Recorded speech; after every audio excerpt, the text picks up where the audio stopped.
Good morning plus two. आगे देखो बेटा, फेसिस ऑफ द क्लॉइड, कौन कौन से फेसिस हैं क्लॉइड के। तो देखिए, as the colloidal solution is of heterogeneous nature, जो क्लाइडल सोल्यूशन होते हैं वो हेट्रोजीनियस नेचर के होते हैं। तो इसके दो फेस हैं, जैसे नंबर 1 डिस्पर्स्ड फेस और दूसरा है डिस्पर्जन मीडियम।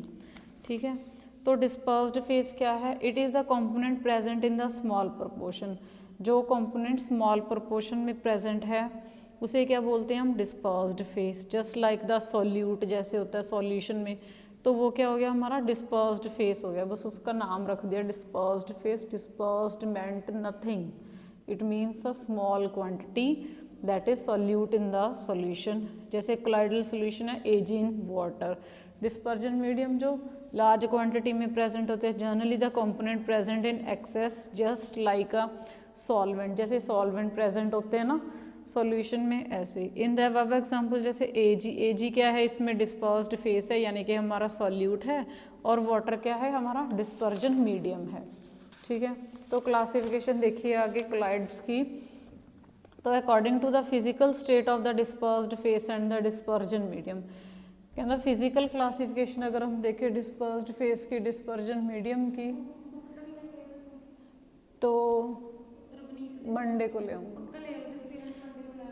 8 टाइप्स के होते हैं: solid solution, solution, aerosol, gel, emulsions, foam. ये क्या होते हैं? 8 इसके मेन टाइप है। अगर हम फिजिकल स्टेट की बात करें, फिजिकल स्टेट के बेस पे जो डिस्पर्स्ड फेस होते हैं, डिस्पर्जन मीडियम, ये क्या हैं? 8 टाइप्स के हैं। तो अगर हम नेचर की बात करें, जैसे नेचर ऑफ इंटरेक्शन कैसे होती है dispersed phase and dispersion medium में, तो ये 2 तरह के हैं, जैसे लायोफिलिक एंड लायोफोबिक। तो लायोफिलिक देखो पहले, they are easily formed by the direct mixing, ये इजीली फॉर्म हो जाते हैं अगर हम इसको डायरेक्ट मिक्स करें तो। जो लायोफोबिक क्लाइड्स होते हैं ये हमें स्पेशल मेथड के साथ मिक्स करने पड़ते हैं, फिर फॉर्म होते हैं। Lyophilic, the particles of the colloids are not visible even under the ultra microscope, चाहे हम अल्ट्रा माइक्रोस्कोप यूज़ कर लें फिर भी जो लायोफिलिक के पार्टिकल्स हैं वो विजिबल नहीं होंगे। लेकिन जो लायोफोबिक के पार्टिकल्स हैं वो क्या हैं? इजीली डिटेक्ट हो जाते हैं। लायोफिलिक क्या होते हैं? स्टेबल होते हैं, और लायोफोबिक क्या हैं? अनस्टेबल हैं। जो लायोफिलिक वो रिवर्सिबल नेचर के हैं, और लायोफोबिक क्या हैं? इरिवर्सिबल नेचर के हैं। लायोफिलिक क्या है? टिंडल इफेक्ट अपना शो नहीं करते, लेकिन लायोफोबिक टिंडल इफेक्ट शो करते हैं। ठीक है, लायोफिलिक क्या है? They are not easily precipitate, इनके इजीली प्रेसिपिटेट नहीं बनते, लेकिन इनके क्या है? बन जाते हैं। इनके नहीं बनते अगर हम small amount of electrolyte add करें तो भी नहीं बनते, इनके इजीली बन जाते हैं by the addition of small amount of electrolyte. ठीक है, आगे देखो, according to the type of the particle, particle की अगर टाइप देखें तो ये 3 तरह के होते हैं। जैसे फर्स्ट है मल्टी मॉलिक्यूलर क्लाइड, फिर मैक्रो हैं, फिर एसोसिएटेड हैं।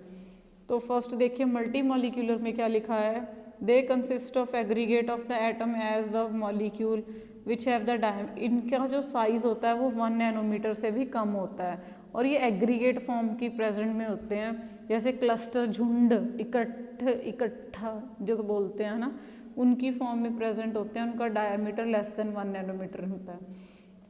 तो मैक्रो मॉलिक्यूलर क्या होते हैं? जो लार्ज साइज के होते हैं। मैक्रो का मतलब क्या होता है? लार्ज। एसोसिएट जो एक दूसरे के साथ एसोसिएट होते हैं वो क्या है? एग्रीगेशन में फॉर्म में होते हैं। Number of ions behave as a colloidal size particle at a high concentration. तो आगे देखिए इसका सेकंड पॉइंट, ये इनमें क्या होती है? Weak van der Waals forces of attraction होती है, और ये क्या होते हैं? फ्लेक्सिबल होते हैं और कोई भी शेप ले लेते हैं। ठीक है, तो कोई भी शेप ले लेते हैं तो strong van der Waals forces होती हैं। और ये क्या है? ये नॉर्मल बिहेव करते हैं। एसोसिएटेड क्लाइड्स क्या हैं? नॉर्मल इलेक्ट्रोलाइट की तरह बिहेव करते हैं अगर ये लो कंसंट्रेशन पे हों, लेकिन अगर इनकी कंसंट्रेशन बढ़ा दें तो ये क्लाइडल की तरह बिहेव करते हैं। हायर इज द कंसंट्रेशन, जितनी ज़्यादा कंसंट्रेशन हम करी जाएंगे उतनी ज़्यादा वैन डर वाल्स फोर्सेस भी क्या होएगी? इंक्रीज होती जाती है। ठीक है, there molecular masses are not very high, इनके जो मॉलिक्यूलर मासेस होते हैं वो ज़्यादा नहीं होते मल्टी मॉलिक्यूलर में। मैक्रो के मॉलिक्यूलर मास ज़्यादा होता है, और एसोसिएटेड का मॉलिक्यूलर मास भी बहुत ज़्यादा होता है। और मल्टी मॉलिक्यूलर क्लाइड में देखो ये क्या होते हैं, लायोफोबिक इन नेचर होते हैं, ये भी लायोफोबिक इन नेचर होते हैं, और ये लायोफिलिक एंड लायोफोबिक दोनों होते हैं। ठीक है, इनकी एग्जांपल क्या है, जैसे सॉल्यूशन ऑफ कोई गोल्ड का ले लें तो मैक्रो में क्या लिखेंगे, जैसे रबड़ और नायलॉन का ले लें, एसोसिएटेड में जैसे सोप सॉल्यूशन का ले लें। ओके।